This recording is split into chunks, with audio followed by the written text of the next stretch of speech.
Equation of motion में सबसे पहले माइंड्स ऑन एक्टिविटी में मेरा एक आपसे आसान सा question, equations of motion are not applied in, तब हम इक्वेशंस ऑफ मोशन को अप्लाई नहीं करते।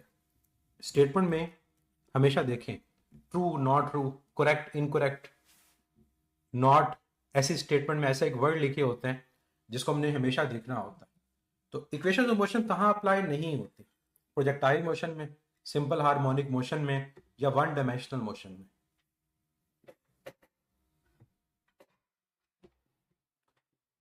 इस क्वेश्चन का ताल्लुक इक्वेशंस ऑफ मोशन की लिमिटेशन के साथ है। इक्वेशन ऑफ मोशन की लिमिटेशन क्या है, कब अप्लाई करते हैं इक्वेशंस ऑफ मोशन को? इक्वेशंस ऑफ मोशन को अप्लाई कहाँ करते हैं, और फिर इसके बाद आप अपने आंसर को रिव्यू कीजिएगा। इक्वेशन ऑफ मोशन को अप्लाई वहां पर किया जाता है जहां पर आपके पास ओवरऑल जो एक्सेलेरेशन होती है वो कांस्टेंट होती है। हम कांस्टेंट एक्सेलेरेशन जहां पर हो या यूनिफॉर्म एक्सेलेरेशन जहां पर हो वहां पर इक्वेशंस ऑफ मोशन को अप्लाई करते हैं। अब मुझे आंसर दीजिएगा, प्रोजेक्टाइल मोशन में क्या एक्सेलेरेशन कांस्टेंट रहती है? प्रोजेक्टाइल मोशन में क्या एक्सेलेरेशन कांस्टेंट रहती है? यस, कांस्टेंट रहती है, इक्वल टू जी। क्या सिंपल हार्मोनिक मोशन में एक्सेलेरेशन कांस्टेंट रहती है? क्या सिंपल हार्मोनिक में एक्सेलेरेशन कांस्टेंट रहती है? नो, क्योंकि उसमें तो आप जानते हो कि एक्सेलेरेशन डायरेक्टली प्रोपोर्शनल होती है डिस्प्लेसमेंट के। जब बॉडी वाइब्रेट कर रही होती है तो हर पॉइंट पे अगर डिस्प्लेसमेंट की वैल्यू चेंज हो रही है तो एक्सेलेरेशन की वैल्यू चेंज हो रही है। वन डायमेंशनल मोशन के अंदर एक्सेलेरेशन कांस्टेंट रह सकती है, लेकिन ऐसा कोई केस नहीं है कि सिंपल हार्मोनिक मोशन में एक्सेलेरेशन कांस्टेंट रहे। वन डायमेंशनल मोशन का मतलब जो हम पढ़ रहे हैं तमाम केसेस ही वन डायमेंशन के हैं, जहां बॉडी एक डायरेक्शन में मूव करे, towards east, towards waste, towards north, towards south. हमारे टॉपिक ही सारे इससे रिलेटेड है। तो कहां कांस्टेंट नहीं रह सकती? Simple harmonic motion.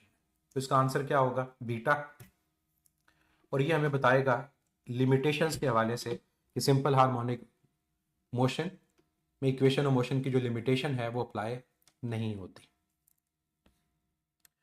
तो सिंपल हार्मोनिक मोशन और प्रोजेक्टाइल मोशन में डिफरेंस हम पढ़ेंगे भी आगे जाकर, ये क्लियर हो जाएगा।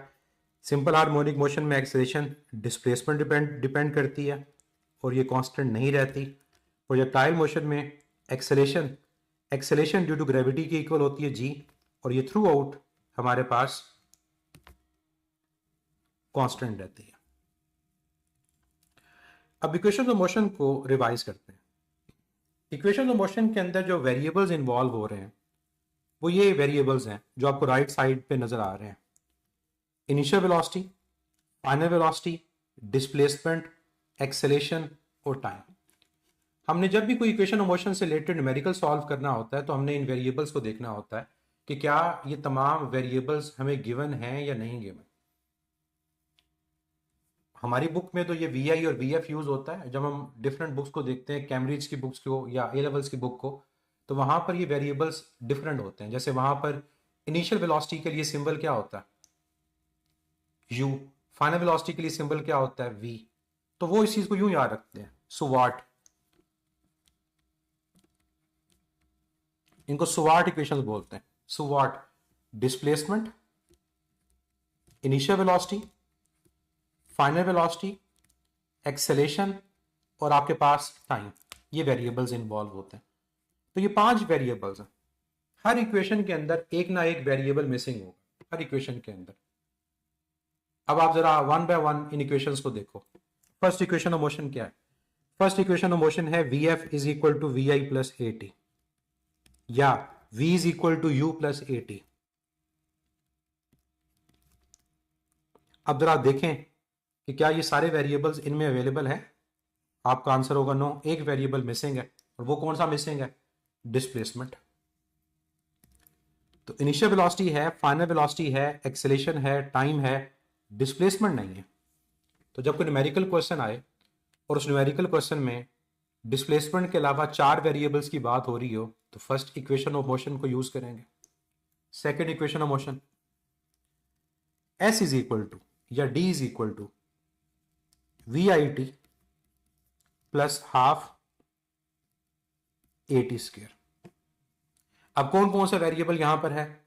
यहां पर इनिशियल वेलोसिटी है, डिस्प्लेसमेंट है, एक्सेलरेशन है, टाइम है, फाइनल वेलोसिटी नहीं है। तो अगर कोई ऐसा डाटा आपको गिवन हो जिसमें फाइनल वेलोसिटी का जिक्र ना हो, बाकी वेरिएबल्स हो और उनमें से एक कैलकुलेट करना हो, आप कर सकते हैं। Third equation, 2 time acceleration into displacement is equal to V F square minus V I square. अब अगर आप देखो तो इनिशियल वेलोसिटी है, फाइनल वेलोसिटी है, डिस्प्लेसमेंट है, एक्सेलेरेशन है, टाइम नहीं है। आइडिया हो रहा है कि जब हम कोई न्यूमेरिकल क्वेश्चन पढ़ें, उसमें डाटा को नोट करें और देखें क्या चीज़ गिवन है, क्या मिसिंग है, इक्वेशन ऑफ मोशन पता चल जाएगी कौन सी है। फोर्थ इक्वेशन ऑफ मोशन किसे कहा जाता है? जो फोर्थ इक्वेशन ऑफ मोशन है वो कहा जाता है इसे S is equal to V T को। और इसमें ये जो V है ना, ये बड़ा इंपॉर्टेंट एक फैक्टर है। ये V आपकी एवरेज वेलोसिटी है for equal intervals of time के लिए। और इसकी वैल्यू हम क्या यूज करते हैं? V I plus V F divide by 2 into T. अब जरा आप फोर्थ इक्वेशन ऑफ मोशन को देखें तो फोर्थ इक्वेशन ऑफ मोशन में इनिशियल वेलोसिटी है, फाइनल वेलोसिटी है, डिस्प्लेसमेंट है, टाइम है, एक्सेलेरेशन नहीं है। अब कुछ भी मिसिंग है इन इक्वेशन में, लेकिन ये चीज लाजमी है कि ये इक्वेशन यूज तभी होंगी जब आपके पास ओवरऑल एक्सेलेरेशन की वैल्यू कांस्टेंट है। कई दफा एग्जामिनर ये बात स्टेटमेंट में कह देगा और कई दफा हमें खुद पता होगा कि इस केस में एक्सेलेरेशन कांस्टेंट कंसीडर की जा रही है, तो हम इक्वेशंस ऑफ मोशन को यूज कर सकते हैं। तो ये हमारी जजमेंट है कि हमें स्टेटमेंट को पढ़कर करेक्ट इक्वेशन तक पहुंचना है और फिर उसको अप्लाई करना है। तो ये सबसे आसान तरीका है कि आप लिख लें कि कौन सा वेरिएबल गिवन है, कौन सा नहीं गिवन। फिर कई क्वेश्चन में एक से ज्यादा इक्वेशंस भी यूज करनी पड़ सकती हैं। जैसे फर्स्ट इक्वेशन ऑफ मोशन को यूज करके हमने टाइम को कैलकुलेट कर लिया। एग्जांपल दे रहा हूं, फाइनल वेलोसिटी गिवन है, इनिशियल वेलोसिटी गिवन है, एक्सेलरेशन गिवन है, टाइम फाइंड हो गया। फिर उसको सेकंड इक्वेशन ऑफ मोशन के अंदर पुट करके डिस्प्लेसमेंट को कैलकुलेट कर लो। या थर्ड में की तरफ जाएं तो थर्ड में टाइम चाहिए ही नहीं। अगर data proper simple V F V I है, एक्सेलरेशन है, डायरेक्ट थर्ड से डिस्प्लेसमेंट कैलकुलेट कर लें। तो ये आपको क्वेश्चन पढ़ के पता चलेगा कि कौन सी इक्वेशन ने यूज होना। ऐसा कोई क्वेश्चन नहीं आता कि इक्वेशन ऑफ मोशन कितनी है, ठीक है? ऐसा खुद से ना सोचें। या आप मेडिकल एंटिटेस्ट दे रहे हैं, आप मैट्रिक के अंदर एक क्लास में पूछे जाने वाला क्वेश्चन थोड़ी है जो होगा कि आपसे इक्वेशन ऑफ मोशन कितनी है, ठीक है? ऐसी चीजें नहीं सोचनी। अब आ जाओ मोशन अंडर ग्रेविटी की तरफ, कि अगर हम इन इक्वेशन ऑफ मोशन को अंडर ग्रेविटी अप्लाई करें तो फिर हमारे पास इन इक्वेशन ऑफ मोशन में क्या चेंज आएगा? चेंज सिर्फ इस एतबार से आएगा कि जो हमारी ओवरऑल वैल्यूज हैं, वेरिएबल्स हैं, उनके अंदर आपको चेंज नजर आएगा। अब दो केसेस मैं यहां पर डिस्कस करता हूं, एक लेफ्ट पे है, एक राइट पर है। लेफ्ट वाला केस है ड्रॉप का, कि जब एक सर्टन हाइट एज से एक बॉडी को ड्रॉप किया जाए। और राइट वाला केस ये है एक बॉडी को ग्राउंड से थ्रो किया जाए और वो मैक्सिमम हाइट को रीच करे। अब जब किसी बॉडी को ड्रॉप किया जाता है तो आप जानते हो इनिशियल वेलोसिटी जीरो होती है, लेकिन फाइनल वेलोसिटी जीरो नहीं होती। और अमूमन ऐसे क्वेश्चन में हमसे फाइनल वेलोसिटी का पूछा जाता है। जब बॉडी नीचे की तरफ आ रही होती है तो जो हम एक्सेलरेशन का साइन लेते हैं वो क्या लेते हैं? पॉजिटिव जी, क्योंकि नीचे आते हुए हर सेकंड वेलोसिटी 9.8 बढ़ रही होती है। और ये एच, इसको हम किसकी जगह लेंगे? डिस्प्लेसमेंट की जगह। जब बॉडी को अपर थ्रो किया जाता है तब इनिशियल वेलोसिटी कोई सूरत नहीं है कि जीरो हो, थ्रो कर रहे हैं तो जीरो नहीं हो सकती, लेकिन फाइनल वेलोसिटी ऑब्वियसली जीरो होगी। और ऊपर जाते हुए एक्सेलरेशन नेगेटिव जी लेते हैं क्योंकि हर सेकंड वेलोसिटी 9.8 कम हो रही होती है। अब जरा अप्लाई कर दें इन कंडीशंस को इक्वेशन ऑफ मोशन के ऊपर और देखें कि हमारे पास रिजल्ट्स क्या आते हैं। फर्स्ट इक्वेशन ऑफ मोशन में क्या चेंज आएगा? वो थी V F is equal to V I plus A T, V I zero है, ये फर्स्ट इक्वेशन बन जाएगी। सेकेंड में क्या चेंज आएगा? H is equal to half G T square, क्योंकि वी आई जीरो है। और थर्ड में क्या आएगा? 2gh is equal to V F square. अब किया हमने सिर्फ ये है कि हमने उन इक्वेशन ऑफ मोशन पे इन कंडीशंस को अप्लाई कर दिया है और अप्लाई करने के बाद हमें रिजल्ट मिल गया। ठीक है, अब जरा राइट वाले केस पे अप्लाई करो, जब बॉल को अपवर्ड थ्रो करें उसमें क्या होगा, वी एफ जीरो होगा तो वी आई इक्वल आएगा जी टी के। सेकेंड में क्या होगा, H is equal to V I T minus half G T square. आप खुद से भी वैल्यू पुट करके कर सकते हो, मैं डायरेक्ट लिख रहा हूं। और थर्ड में क्या होगा, two G H is equal to V I square. अब जरा सोचें कि ये इक्वेशन ऑफ मोशन जो है ये हमें किस तरह से हेल्प आउट कर रही है। मैं आपको एक स्टेटमेंट बताता हूं और आपने मुझे बताना है कि स्टेटमेंट के अकॉर्डिंगली कौन सा फार्मूला यूज होगा। V I equal to negative G T नहीं होगा, ये तो मैं कह रहा हूं एक दफा सॉल्व करें, नेगेटिव राइट और लेफ्ट पे कैंसिल हो जाएगा। आप लोग सिर्फ जो लिख रहा हूं उसको देख रहे हो, खुद से सॉल्व नहीं कर रहे, तो खुद से करेंगे तो फिर आपको आइडिया होगा कि क्यों ये आपके पास आ रहा है। अब क्वेश्चन क्या है, a ball is thrown vertically upward with a velocity of 25 meter per second. A ball is thrown vertically upward with a velocity of 25 meter per second. How much time it will take to reach maximum height? कितना time लगेगा उसको maximum height तक पहुंचने में? कौन सा formula use करोगे?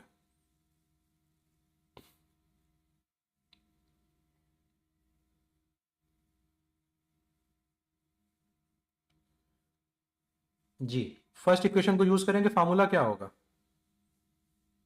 We I is equal to G T. अब आपने टाइम कैलकुलेट कर लिया, टाइम क्या आया, क्या टाइम आया जरा बताएं।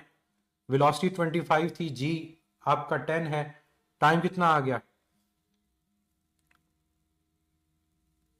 2.5। अगला question, what is the height, what is the maximum height, कि उसने मैक्सिमम हाइट कितनी रीच की है, अब उसको जरा कैलकुलेट करें।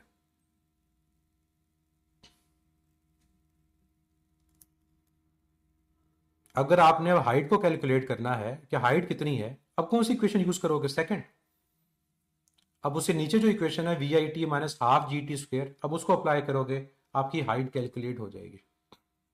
समझ आया कि आपने वेरिएबल्स को देखना है और उन वेरिएबल्स के मुताबिक फार्मूला को अप्लाई करना है। चलो एक और क्वेश्चन मैं आपसे पूछता हूं, a ball is dropped from a height of 45 meter.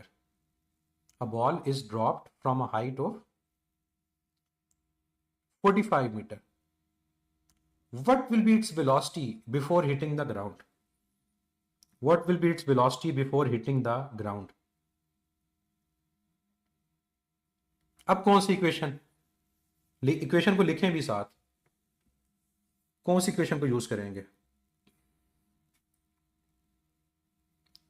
2gh is equal to V F square, इसको यूज करेंगे। अब आपको यहां पर अंडर रूट लेना पड़ेगा और अंडर रूट लेने के बाद आपको इस क्वेश्चन को सॉल्व करना होगा।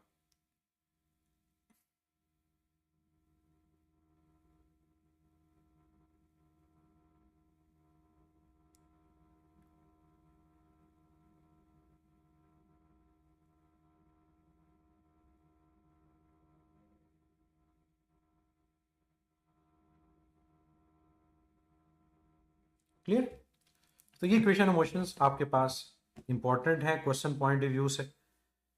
अब एक इंपॉर्टेंट पॉइंट जिनको आप कई दफ़ा क्वेश्चन में यूज़ करते हो, ये मैंने उसको हाईलाइट कर दिया आपके सामने, कि अगर आप एक बॉडी को एक हाइट से वर्टिकली अपवर्ड थ्रो करते हो, एक बॉडी को वर्टिकली अपवर्ड आपने थ्रो किया, बॉडी ऊपर गई, मैक्सिमम हाइट पे पहुंची, दोबारा उसी लेवल पे आ गई। जब बॉडी दोबारा उसी लेवल पर आएगी तो क्या उसकी वेलोसिटी वही होगी जिससे उसको थ्रो किया। अगर मैंने बॉल को थ्रो किया 20 मीटर पर सेकंड से, बॉल ऊपर गई और दोबारा से उसी लेवल पे आ गई जहां से उसको थ्रो किया था, तो क्या जब उस लेवल पे आ गई और उस पॉइंट को वो क्रॉस कर रही होगी तो उसकी वेलोसिटी वही होगी जो इससे उसको थ्रो किया। आंसर होगा यस। हम नॉर्मली एयर रेजिस्टेंस को इग्नोर कर रहे होते हैं, इसको आप कैलकुलेट करोगे तब भी आंसर यही आएगा। तो अगर वेलोसिटी वी से आपने उसको अपवर्ड थ्रो किया था, मैक्सिमम हाइट के बाद दोबारा जब उस पॉइंट को वो क्रॉस करेगी तो उसकी वेलोसिटी वी ही होगी। तो कई क्वेश्चंस में आप लोगों को ये चीज़ यूज़ करनी पड़ेगी कि बॉडी को अपवर्ड थ्रो किया, बॉडी नीचे आई, उस पॉइंट को क्रॉस किया, तो उस पॉइंट पर वेलोसिटी देगा नहीं जब क्रॉस किया।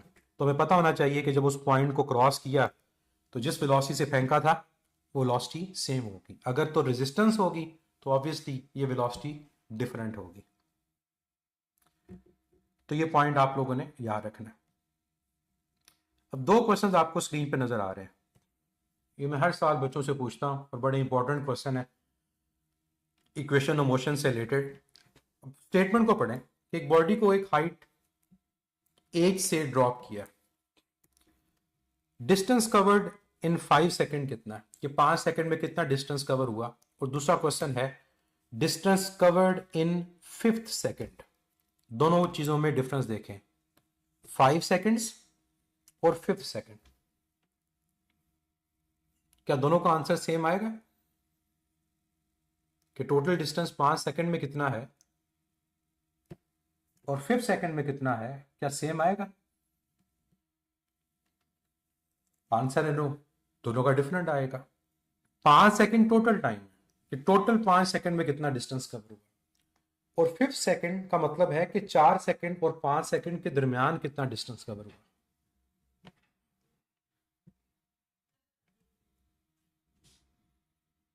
जी आंसर कैलकुलेट करके बताएं कि क्या है ये।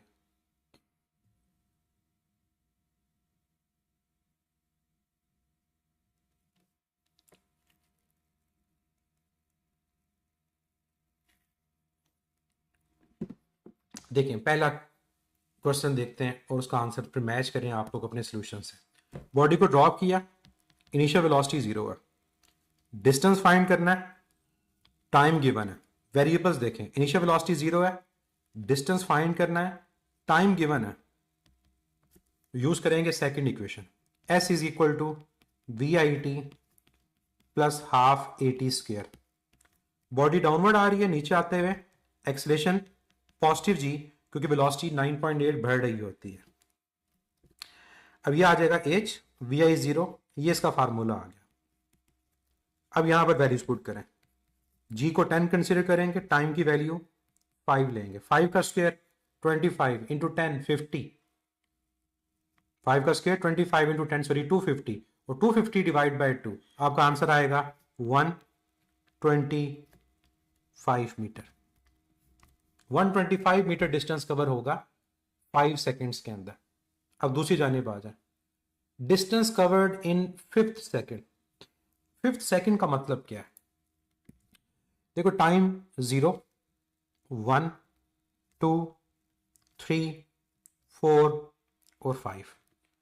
0 से 1 ये आपका फर्स्ट सेकेंड है, 1 से 2 ये आपका सेकेंड सेकेंड है, 2 से 3 ये आपका थर्ड है, 3 से 4 ये आपका फोर्थ है, और ये आपका 5th है।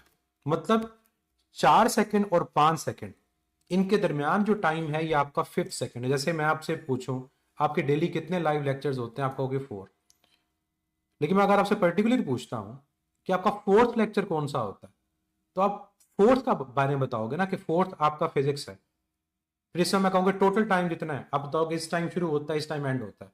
लेकिन 4th कब होता है, आप बताओगे ये टाइम उसका स्टार्टिंग है, ये पॉइंट उसका एंडिंग है। तो मैंने यहाँ पर्टिकुलरली आपसे 5th के बारे में पूछा। इसका मतलब ये होगा कि पहले आप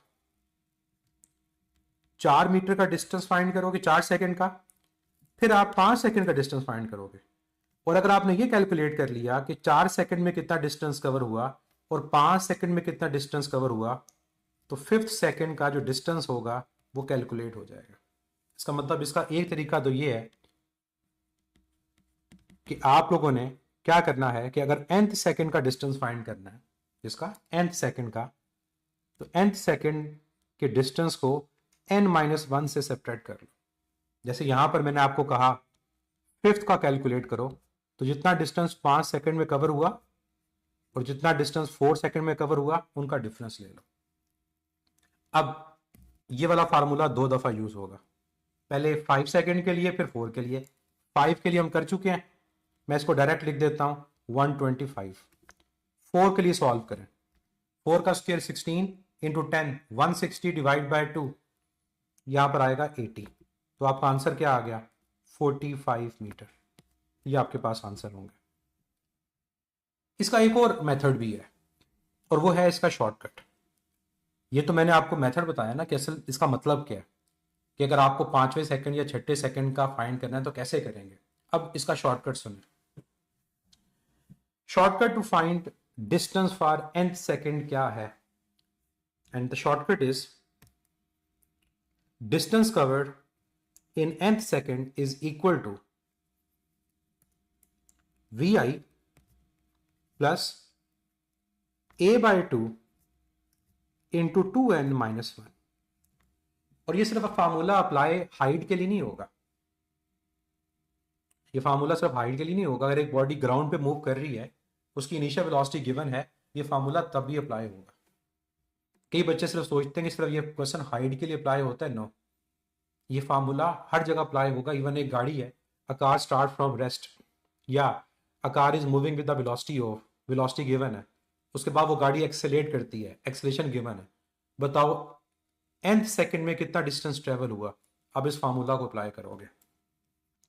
फिर एक और चीज जहां पर गलती के चांसेस होते हैं वो ये जगह, क्या यह फार्मूला में हमेशा पॉजिटिव साइन आएगा, क्या नेगेटिव आ सकता है। तो बच्चे याद रखिएगा, इस फार्मूला में हमेशा पॉजिटिव ही लिखा रहने दो, लेकिन ये याद रखो कि यहां पर जो एक्सेलेरेशन आ रही है ना, एक्सेलेरेशन वो पॉजिटिव और नेगेटिव दोनों हो सकती है। अगर वेलोसिटी बढ़ रही है तो पॉजिटिव, अगर वेलोसिटी कम हो रही है नेगेटिव। अगर रिटार्डेशन का क्वेश्चन आएगा, अगर रिटार्डेशन का क्वेश्चन आएगा तो फिर नेगेटिव साइन आएगा।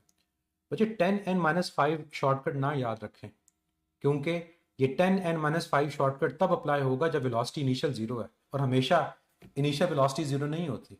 अगर मैं आपको कहूं कि एक बॉडी को अपवर्ड थ्रो किया, अब वेलोसिटी vi गिवन है, अब बताओ कि 5th सेकंड में कितना डिस्टेंस ट्रेवल हुआ। अब आप फार्मूला कैसे अप्लाई करोगे, क्या 10n-5 अब आपका शॉर्टकट वहां यूज होगा,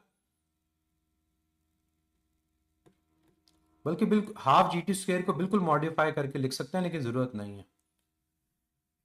क्लियर। तो ये फार्मूला आपको पता होना चाहिए कि आपके पास कहाँ यूज होता है, और यहाँ पॉजिटिव और नेगेटिव की इंफॉर्मेशन आपको पता होनी चाहिए कि एक्सेलेरेशन पॉजिटिव और एक्सेलेरेशन नेगेटिव ये कब होगी, जब बॉडी एक्सेलेरेट कर रही है। जैसे एक बॉडी को ड्रॉप किया, पॉजिटिव साइन लोगे, जब बॉडी को लेकिन अपवर्ड थ्रो किया तब साइन क्या लोगे, तब साइन आप नेगेटिव लोगे। तो सिर्फ शॉर्टकट नहीं याद रखना, उस शॉर्टकट की कंडीशन को भी याद रखना। अब जरा शॉर्टकट को अप्लाई करें। ये ऊपर वाले क्वेश्चन में अब मैं इस शॉर्टकट को अप्लाई करने लगा। Sn is equal to vi plus a by 2 into 2n minus 1। vi तो जीरो है क्योंकि हमने बॉडी को ड्रॉप किया था, बॉडी नीचे आ रही है, एक्सेलेरेशन पॉजिटिव g है, तो ये पॉजिटिव 10 आएगा। कौन सा सेकंड है, 5th, अप्लाई कर दें। तो 10/2 5, यहाँ के पास 5 आ गया, 2 इंटू 5 10, 10 माइनस 1 9, तो 9 इंटू 5 45 मीटर। तो ये शॉर्टकट से भी वही आंसर आएगा। क्लियर, समझ आ गया बच्चे कि शॉर्टकट कैसे अप्लाई करना है। और अगर ये क्वेश्चन होता कि एक बॉडी को अपवर्ड थ्रो किया, कितनी इनिशियल वेलोसिटी से, 15 मीटर पर सेकंड से। अब मेरा अगर आपसे क्वेश्चन है कि फाइंड करो distance covered in 3rd second, अब क्या आंसर आएगा कि 3rd सेकंड में कितना डिस्टेंस कवर हुआ इस केस में कि जब एक बॉडी को अपवर्ड थ्रो किया। अब आपका आंसर क्या होगा। अब आप पहले तो देखो कि फार्मूला में क्या आएगा, फार्मूला शॉर्टकट वाला अप्लाई करूंगा। Sn is equal to vi plus a by 2 into 2n minus 1। अब vi जीरो नहीं है, 15 है। क्या a पॉजिटिव लूंगा नेगेटिव लूंगा, यहां पर क्या a पॉजिटिव लूंगा नेगेटिव, अब नेगेटिव लूंगा क्योंकि बॉडी को अपवर्ड थ्रो किया, ऊपर जाते हुए आपकी a की वैल्यू वो नेगेटिव g होती है, तो यहां पर आपके पास नेगेटिव आएगा। टाइम कौन सा है, 3 माइनस 1। अब यूं सॉल्व होगा, ठीक है। या वैल्यू को चेंज करना पड़ेगा क्योंकि वैल्यू गलत आएगी। इस वैल्यू को 15 ना लें, इसको आप 45 लें, तो अदरवाइज वैल्यू नेगेटिव आ जाएगी। टाइम लिखा हुआ है बच्चे 3rd सेकेंड, तो यहाँ मैंने वैल्यू चेंज किया वेलोसिटी की, अदरवाइज आंसर नेगेटिव वो पॉसिबल नहीं है। 45, तो 6 - 1 5, 5 × 5 25, 25 और 45 का डिफरेंस ये 20 मीटर डिस्टेंस आएगा। तो ये आइडिया होना चाहिए आपको कि ये शॉर्टकट है, इसमें हमेशा पॉजिटिव साइन नहीं है, डिपेंड करेगा केस पे, ये साइन नेगेटिव भी हो सकता है। क्लियर? ये पॉजिटिव और नेगेटिव साइन का आइडिया हो गया इस शॉर्टकट के हवाले से।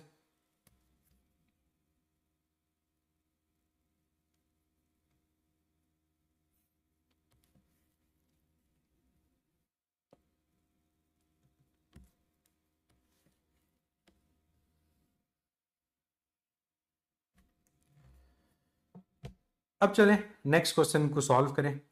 ये दो क्वेश्चन आपके पास नजर आ रहे हैं। Distance covered in 1 second, 2 second and 3 second. कई दफा रेशो का क्वेश्चन आता है कि 1 सेकेंड, 2 सेकेंड और 3 सेकेंड में कितना डिस्टेंस कवर हुआ और फर्स्ट, सेकेंड और थर्ड सेकेंड में कितना डिस्टेंस कवर हुआ। किस केस के लिए? दोनों का केस मैं बता दूं कि एक बॉल को एक हाइट से ड्रॉप किया,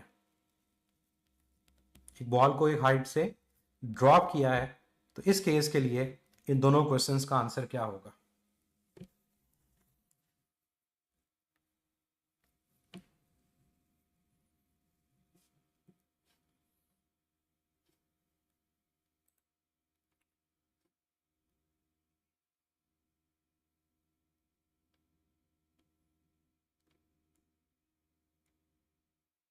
फर्स्ट क्वेश्चन का आंसर 1:4:9।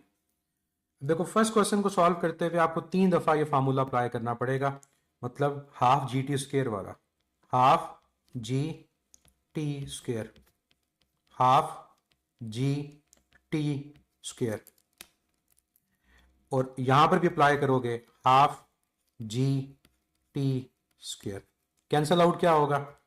हाफ और 10 तीनों में कैंसिल हो जाएगा, तो 1 का स्क्वायर, 2 का स्क्वायर, 3 का स्क्वायर, ये आपका आंसर होगा। तो इसका आंसर होगा 1:4:9।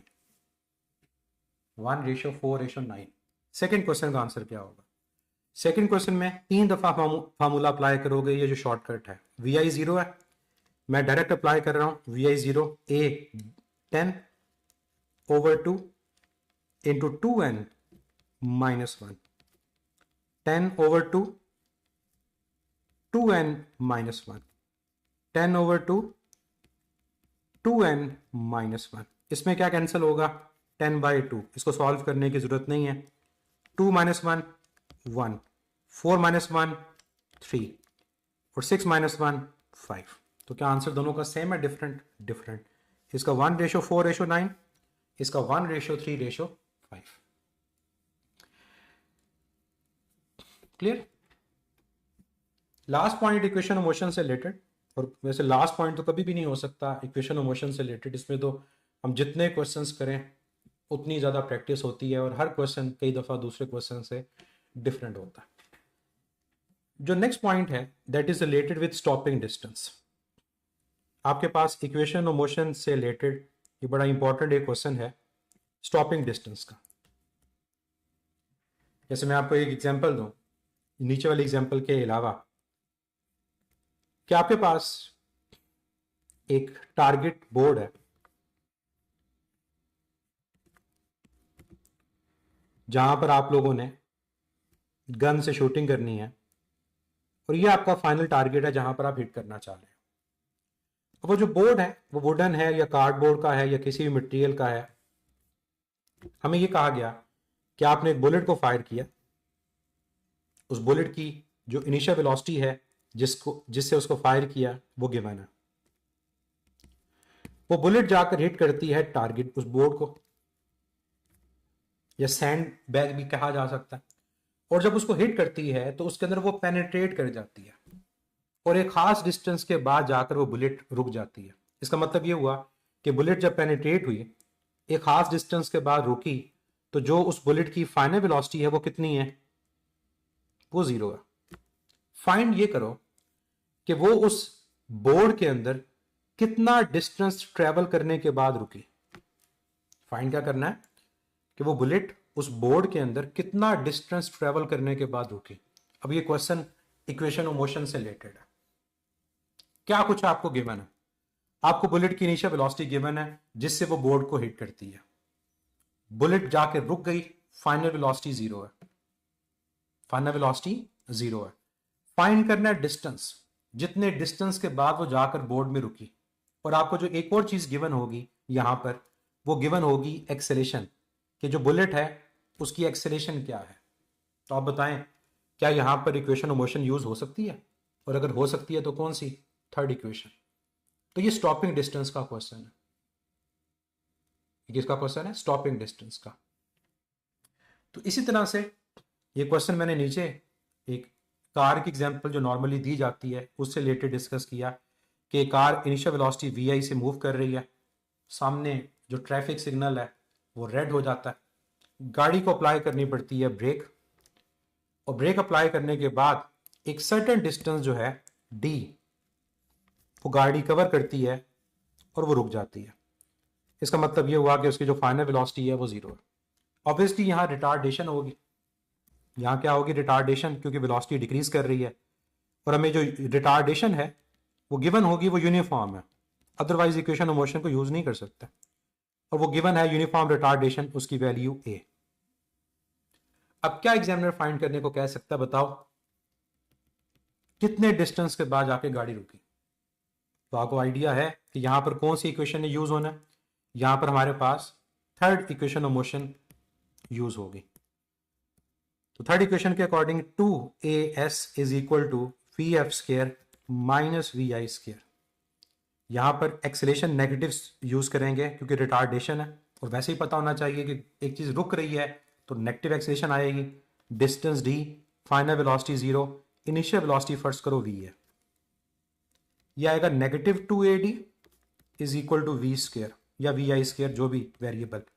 ये नेगेटिव नेगेटिव से कैंसिल हो जाएगा, हमें रिक्वायर्ड डिस्टेंस है तो डिस्टेंस आ जाएगा we I square over 2a। तो ये एक जनरल फार्मूला बन गया स्टॉपिंग डिस्टेंस के लिए कि अगर आपको इनिशियल वेलोसिटी गिवन है, आपको रिटार्डेशन गिवन है, तो आप डिस्टेंस फाइंड कर सकते हो जिस डिस्टेंस के बाद वो जाकर बॉडी रुकेगी।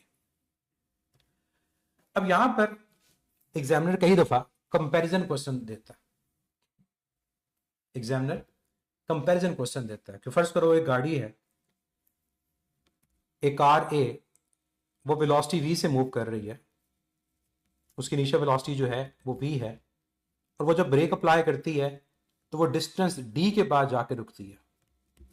एक और गाड़ी उसके साथ आ रही है और वो भी मूव कर रही है और उसने भी उस सिग्नल पे रुकना है, उसने भी उस सिग्नल पे रुकना है।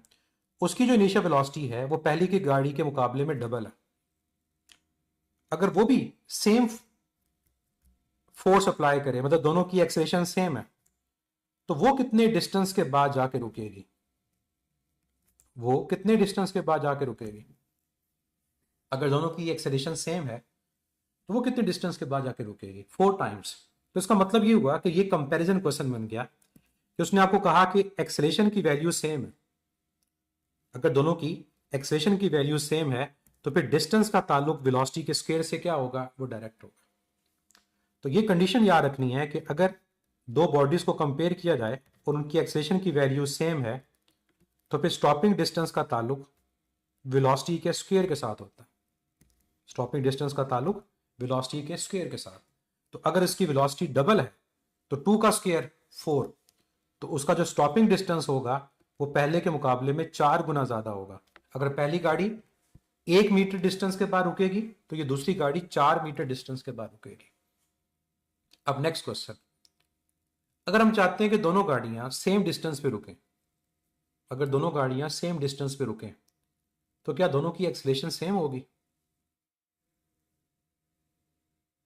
अगर दोनों की गाड़ियां सेम डिस्टेंस पे रुकें, मतलब बिफोर जो व्हाइट लाइन होती है ट्रैफिक सिग्नल के, नो, अब सेम नहीं होगी। क्यों, अब क्या होगा, अब कंडीशन चेंज हो गई।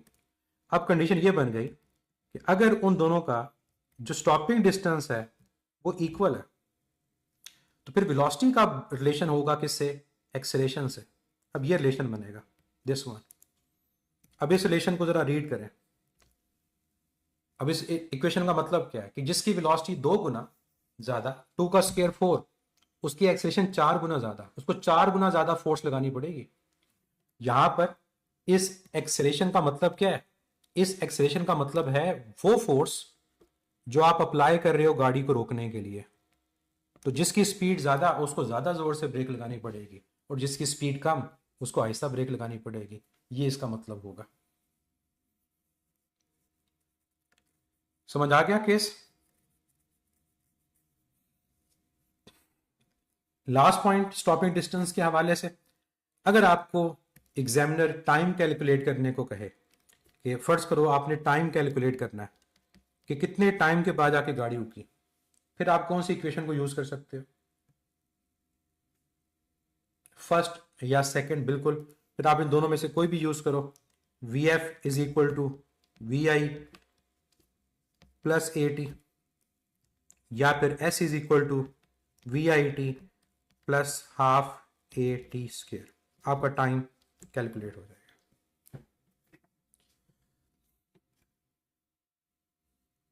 लास्ट इससे रिलेटेड कंसोलिडेशन क्वेश्चन आपकी स्क्रीन पर आपको नजर आ रहा है। A body start from rest with an acceleration a1 after 2 seconds. Another body B start from rest with an acceleration a2. If they travel equal distances in the 5th second after the start of A, then the ratio of a1 to a2 is equal to। Question को समझा दूं, solve आप कीजिएगा और मुझे इसका next lecture से पहले आंसर दीजिएगा। एक बॉडी रेस्ट पोजीशन से स्टार्ट होती है और उसकी जो एक्सेलरेशन है वो कितनी है? वो a1 है। 2 सेकंड के बाद एक और बॉडी रेस्ट से स्टार्ट होती है और उसकी जो एक्सेलरेशन है वो कितनी है? वो a2 है। अगर 5th सेकंड के अंदर, अब कंडीशन गिवन है, 5th सेकंड के अंदर दोनों का डिस्टेंस इक्वल है, तो बताओ a1 और a2 की रेशो क्या है? ये आपका क्वेश्चन है। क्लियर? और ये जो 5th सेकंड है, ये कंडीशन पढ़ लीजिएगा, ये ए के स्टार्ट होने के बाद है। ये 5th सेकंड कौन सा है? जो ए के स्टार्ट यानी पहली के स्टार्ट होने के बाद 5th सेकंड होगा, ये वो वाला 5th सेकंड।